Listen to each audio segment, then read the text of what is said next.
Alright folks, another show I'm going to talk about is a newer show, also on Cartoon Network. So I'm not going to come and say Cartoon Network hasn't done anything right. But by the end of this, I am. So, most of my favorite shows are shows that I saw when I was young. You know, basically 17 and younger. That was just heyday TV for me, and cartoons and all that, and it was when all decent cartoons were on or before. So, I happened upon, just randomly, a Facebook post about 2 months ago, I think, talking about a show called Sym-Bionic Titan, which is apparently made by who did Dexter's Lab and Samurai Jack, so you know, it's probably pretty decent, just based on credentials. It was. So, I watched it. And holy crap, they actually made a good show recently. I'm fucking shocked. This show is incredible, for lack of a better word. Basically, what they do is, it's a high school comedy, but barely. That's the setting. The real need of the show is, guess what? Giant robots fighting. And it's got a huge twist on it. It's like the giant robots fighting version of Third Rock from the Sun. Basically, there's a war going on this planet, and this evil general is basically winning, and all seems to be lost, so they send the princess, seeming the last hope of the royal line, away to Earth to keep her safe. And with her, they send a guardian. So they send the guardian character, Lance. That's his name, Lance, and the princess is Alana. And then they send my favorite character, too, which is the robot Octus. And, I've just always loved robot characters, whether they're giant robots fighting or whether they're a robot as a character. I've always just really loved robots. So he just became my favorite character, but the reasons why he got even more as the show progressed. So the way the robot works is each one of them, well, you know, the two, have their own like exosuit. It's like Lance is more like just a mecha. It's pretty big, and you know, it's got lots of missiles and all that shit. And Alana's is more like an Iron Man suit, where it's the same size as your body, but it's just like it's a full, basically an Iron Man suit. And Octus is just a really powerful robot that can change size. Basically, he's just all he is a floating orb with all his, I'm guessing, internal CPUs and shit in there, and the rest of his body is just a force field, which immediately struck me as a really unique and awesome idea for a robot that I had never seen before. His body's made of force fields, and then something with robots, you know, kind of technology to make a robot like that, that's a genius new take on a robot. That is so fresh. I've never ever seen a robot like that. Maybe there's been ones before, but I haven't seen them. So, they start going to high school to try and blend in, and Octus goes too. And he projects using his force fields, you know, human. And he plays a nerd. He chooses to be a nerd, which is, of course, ironic, because the robots are smart, and nerds are smart. And so basically, throughout the show, they try and often fail to get along in human society, all while this evil general keeps sending monsters to Earth. And these are giant city-wrecking monsters, way bigger than their little robots they got. So, they form the title character of the show, the Sym-Bionic Titan, which basically is like a fresh take on Voltron, where they all merge their robots together, including Octus, but it forms a whole new robot by being like, this part's the arm and this part's the head. And they all like go into this area where they're like stasis, where all their minds are melded together, so they can fight most efficiently, which is really good. But my favorite part about this show is that they actually decided to delve into what determines whether or not you're alive, what you're living, feeling.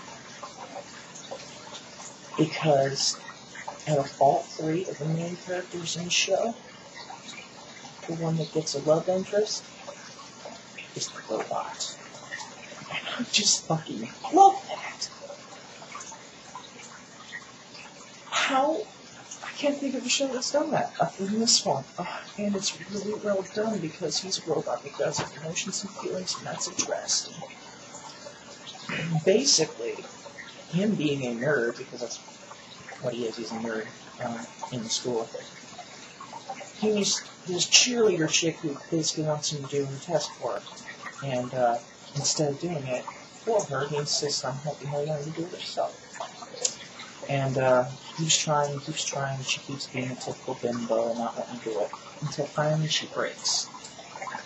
And admits to him that she feels that's her social place as the dumb bimbo, and that she could never do anything else. And he, just being a robot, saying, matter of fact, your brain is the same size as everyone else's, blah, blah, blah.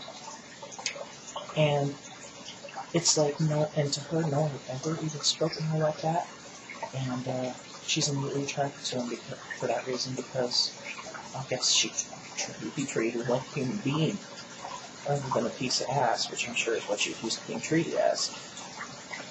Despite the fact that he's a robot.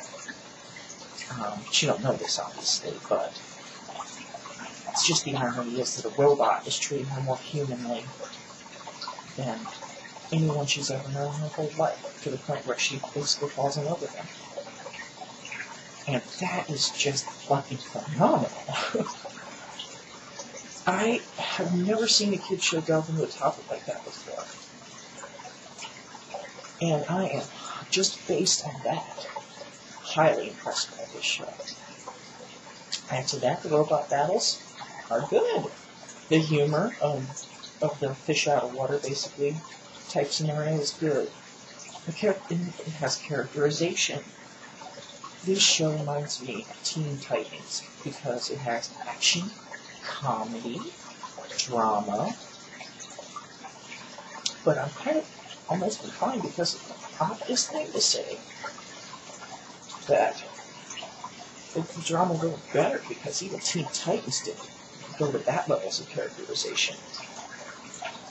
So, this show came out in 2010, which is 3 years ago, but pretty recent. More recently than I thought anything good would come out. But of course, again, seemingly, because this is what Cartoon Network does, after 2 seasons they canceled it. For a reason,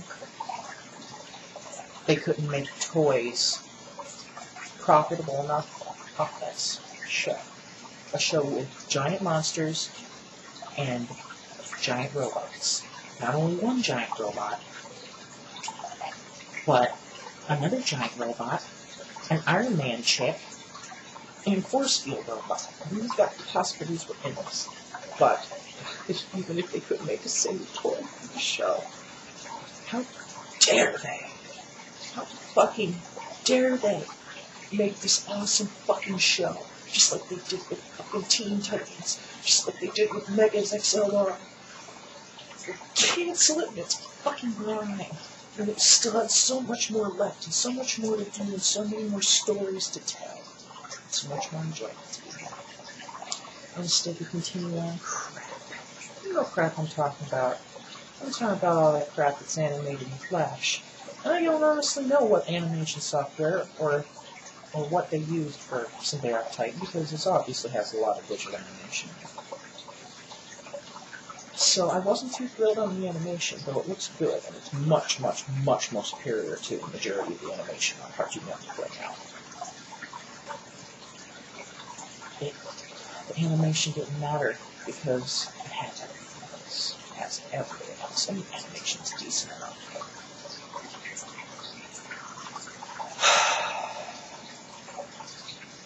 It would just be nice if Cartoon Network would allow a series to continue until its completion and when all the storylines are wrapped up. Because there's a big-ass cliffhanger at the end of all three of these shows that I've read about. Teen Titans, well, and read about Megasex a lot. I've read about Chancellor, Megasex and Sym-Bionic Titan. I kind of have inclined to try and dig up some more shows to see if this is anything more of a recurring trend than I think it is, because I'm starting to suspect that it is. So anytime a little bit of tiny creativity gets on to Cartoon Network, the executives are like, no, this isn't probably enough. How do we even allow this in the first place? It's supposed to be what they're doing.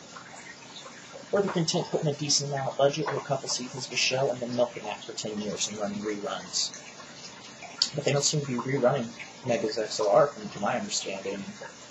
I don't know about Teen Titans. Because I don't really watch TV anymore. And like I said, I heard about this show on Facebook. I watch all my stuff on the internet. All of these shows I've been able to watch, by the way. I can watch cartoons online. Really nice little site if you like cartoons. But yeah, that's my thoughts on Sym-Bionic Titan. The characterization's really good, and I only scratched on the surface because I only talked about really Octavius's whatever. Octus, I think.